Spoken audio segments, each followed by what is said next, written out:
Hey everyone, welcome to another installment of Harry Potter Theory. In this video, we're going to be discussing one of the staples of Hogwarts, the sorting hat. The sorting hat at Hogwarts is first introduced to students at the sorting ceremony, a rite of passage where students are assigned to the house that will be their family for the duration of their time spent at the school. The role of the sorting hat is simple: assign Hogwarts students to their houses. There are 4 houses: Gryffindor, Hufflepuff, Ravenclaw, and Slytherin. And each of these 4 houses value different qualities in people.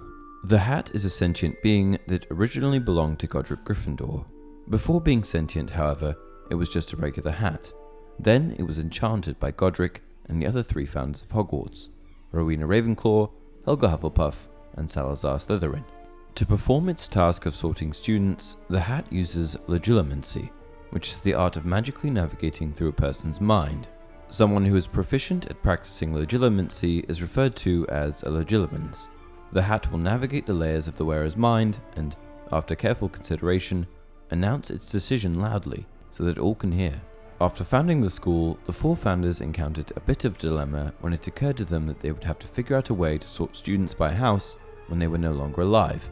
However, this dilemma was short-lived, as Godric Gryffindor quickly provided a solution to their problem with his hat. The founders of Hogwarts recognized that they each valued very different virtues which ended up leading to the defining attributes of each house. It was important to them that the houses that they founded would continue to follow by the beliefs from which they were based. These values, or inherent characteristics, can be summed up in the sorting hat's own words.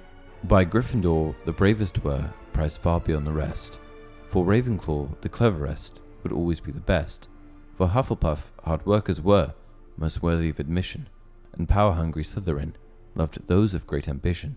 It has been speculated that the hat has a tendency to place students in houses based on the qualities they value, and not necessarily the qualities that they actively personify.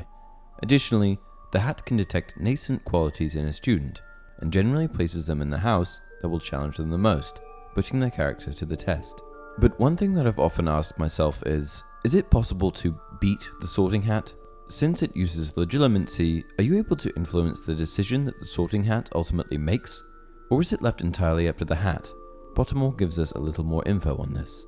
The sorting hat is notorious for refusing to admit it has made a mistake in its sorting of a student. On those occasions when Slytherins behave altruistically or selflessly, when Ravenclaws flunk all their exams, when Hufflepuffs prove lazy yet academically gifted, and when Gryffindors exhibit cowardice, the hat steadfastly backs its original decision. On balance, however, the hat has made remarkably few errors of judgment over the many centuries it has been at work. So the hat is stubborn, and it knows best. This leaves little room for the hat to consider what you want, or where you feel you fit. This means that no, you cannot influence the hat's decision in any way. I would imagine that if you were an older witch or wizard and practiced occlumens, then you could somewhat influence the hat's decision, since it uses legilimency. But I'm willing to bet that no brand new students at Hogwarts are experienced occlumens. Additionally, there are several indicators from the text which seem to suggest that once the hat has made its decision, there is no available recourse. First, when Ron discusses what he would do if he were sorted into Slytherin, I always knew Salazar Slytherin was a twisted old loony, Ron told Harry and Hermione as they fought their way through the teeming corridors at the end of the lesson to drop off their bags before dinner. But I never knew he started all this pureblood stuff. I wouldn't be in his house if you paid me. Honestly, if the sorting hat had tried to put me in Slytherin, I'd have got the train straight back home. And next, when Draco discusses his recourse if he was somehow sorted into a house other than Slytherin, well, no one really knows until they get there, do they? But I know I'll be in Slytherin. All our family have been. Imagine being in Hufflepuff. I think I'd leave, wouldn't you? Since both boys mention leaving the school altogether, this tells me that once the hat has made up its decision, there is no turning back. That is your house, whether you like it or not. One other thing that should be mentioned is that every so often, a hat stall will occur. This is when the sorting hat takes longer, more than 5 minutes to be exact, to make its decision. This generally only occurs every 50 years or so, and is very uncommon. A hat stall occurs when a student has a personality that could be considered equally suitable for more than one house, as if this is the case, the hat needs to examine the student more closely, which takes more time. Harry Potter, among other students, were near hat stalls, meaning the hat took longer than usual, but not quite 5 minutes. When Harry is first sorted, he wants nothing more than to be in Gryffindor, and verbally expresses that he has no interest in being sorted into Slytherin. Said a small voice in his ear. Difficult, very difficult. Plenty of courage, I see. Not a bad mind either. There's talent, ah my goodness, yes. And a nice thirst to prove yourself. Now that's interesting. So where shall I put you? Harry gripped the edges of the stool and thought, not Slytherin, not Slytherin. Not Slytherin, eh? Said the small voice. Are you sure? You could be great, you know. It's all here in your head, and Slytherin will help you on the way to greatness. No doubt about that. No?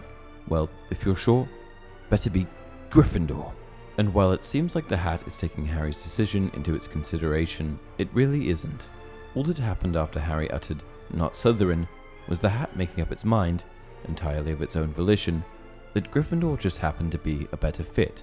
It was really nothing to do with what Harry wanted, so if you want to be in a particular house at Hogwarts, you better hope that the values of the house correspond with your own, and if you can't handle where you're sorted, then just pack your bags, because the hat isn't changing its mind. And that's it for this video. If you enjoyed the content, please like the video and subscribe to the channel. Until next time, you're a wizard, Harry.